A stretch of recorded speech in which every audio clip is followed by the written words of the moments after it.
Bria Jones just posted about her 5 parenting non-negotiables, and she touched on the fact that she will not allow her kids to play football. And that's where I come off mute because I 10,000% agree.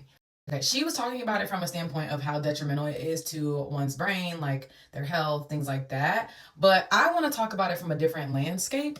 And it's about how we as a community, Black people, worship and glorify sports into our young boys so fast and so quickly, as if that is the only means of getting out.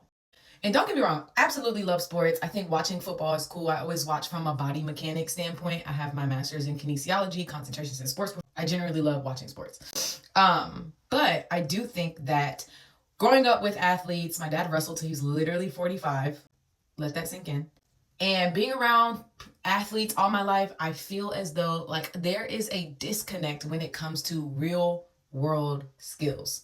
And that's really just because there's no room for anything else. Fortunately, these men are conditioned to think that this is it and there is no such thing as a plan B, because when you plan for a plan B, you take away time from plan A. So then they're having to navigate this real world, this whole life outside of sports, and it's a challenge. They're not prepared.